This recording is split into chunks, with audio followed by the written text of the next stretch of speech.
Going.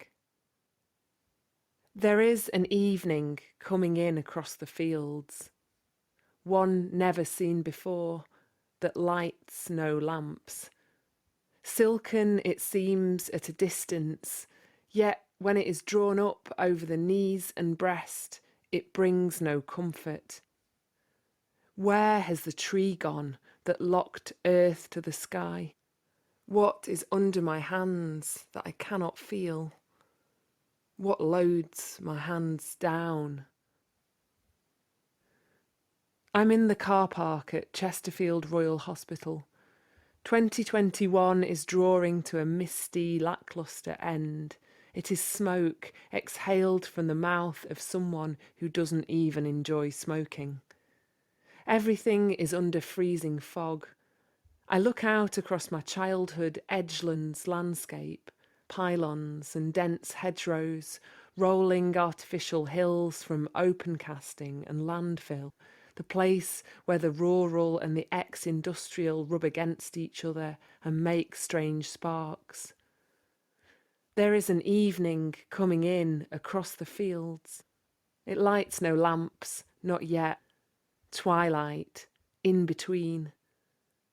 In a moment, I will pull my face mask over my nose and mouth, enter the maze of the hospital, climb the flights of stairs that lead to the Eastwood stroke unit, and find the bay where my dad lies, almost completely immobilised from a series of strokes, unable to swallow, hooked up to a feeding tube and with a nebuliser to help his breathing. He will be in hospital pyjamas, the sheets exposing his toes. I will want to cover him with a blanket, but the right blanket does not exist. When it is drawn up over the knees and breast, it brings no comfort. Here, I am 2 minutes away from the house I grew up in, the place my parents still live. As a child, I sat next to my dad on the bus that went all the way from the hospital to Bolsover. I marked the journey by our shared private landmarks, a stone cottage we admired, 2 trees in a field near Arkwright that my dad likened to earthed lightning. He hoped they would never cut them down, but they did, the field making way for new housing. Where has the tree gone that locked earth to sky? I long for those branches now, their familiar gestures. In his hospital bed, my dad has a picture of Stanage Edge on the wall behind him, but he can't turn to see it. He can't lift his left arm or tell when I squeeze his fingers. What is under my hands that I cannot feel? What loads my hands down? I used to accept that Going was a terse, elegant poem about dying. There is ample evidence to support that reading, both inside the poem's neat tercets and beyond. Originally published in 1955, Larkin had planned to title the poem Dying Day. The evening which arrives inexorably, yet leaves no trace of its passage, could easily be a metaphor for approaching, encroaching death, that which seems silken from the distant vantage point of youth, but comes inevitably closer. What does it mean to confront an evening never seen before? To face one's mortality? One day, my father was climbing Kinder Scout, the wide plateau that rises proud between Sheffield and Manchester. Less than a week later, he was in A&E. I resist my former reading of Larkin's poem now. I reject the notion of a single meaning. For me, Going is about being overcome by the mystery, realising there is so much beyond our reach.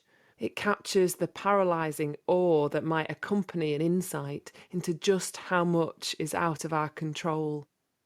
The poem may encompass death, but it is not just about mortality. I've been thinking a lot about the phrase, at the time of writing. Trying to explain my dad's condition, I typed and deleted it several times. It implies a provisionality, leaves scope for the many ways that things might change, could have changed between me sitting at my desk typing this and you hearing it. Perhaps it is also a way of freezing a moment, fixing it.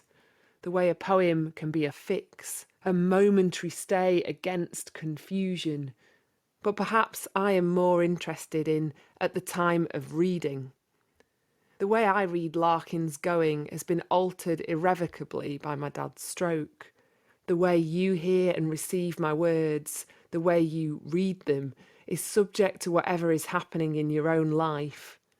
Poetry grows with us and in us. It shapeshifts. That's why I love it so much. It is intangible as the silken evening in Going, but when I wrap it around my body, it does bring an invisible comfort. I would have first encountered Going when I was about 14, and I think I found it somehow frightening, sad. It was my dad who first introduced me to The Less Deceived, to Larkin's poetry, and to poetry in general. An ex-English teacher who spent most of his life at a Mosborough school, he loves concision, directness, praised Larkin's slim output. I remember him guiding me through a reading of On an Arundel Tomb and showing me how much a last line can hold, the way our whole reading is revised by that poem's bold conclusion, what will survive of us is love. He always drew my attention to the very shortest poems. He admired the precise and understated quality of them, the lyrical tension. Pieces like Wires or Days, with its simple, eternally perplexing opening question, what are days for? I've turned back to Days recently because I think this famous poem helps us understand the rather less celebrated Going. Both pieces manage to be both mundane and transcendent at once. Answering his own question, what are days for, Larkin is pragmatic. They are where we live, they are temporal. The light wakes us each morning, rinse, repeat. And what else is there? Where can we live but days? I find the second stanza of Days wry, almost tricksy. Ah, sighs the narrator, solving that question brings the priest and the doctor in their long coats running over the fields. It's a beautiful shrug of a verse. We try to find meaning through science and religion, through priests and through doctors who help sustain life. I can't help but connect the fields at the end of Days with the field at the start of Going, the vehicle for evening's approach. I see a presence. In my imagination, it's a hooded figure with a leather briefcase, slipping from one poem into the other. And for me, the field in question is always somewhere near Arkwright Town, northeast Derbyshire, post-miners' strike, my childhood landscape with the trees my dad loved still standing. What Larkin is gesturing towards at the end of Days, I think, is the sustaining effect of faith, its promise of answering our existential questions. Perhaps he's also alluding to the loneliness that may consume those who don't find the presence of priests and doctors enough. One of the poet's biographers, James Booth, has described Larkin's atheism as unflinching, courageous, underpinned by a belief that religion was just a way of remaining in denial about death. Though Larkin wrote, "What will survive of us is love," he also believed that this is an almost true, almost instinct. He wrote in the margin of a workbook, "Love isn't stronger than death just because statues hold hands for 600 years." In the days after my dad's stroke, I wanted the comfort of the priest and the doctor in their long coats, wanted to be swaddled.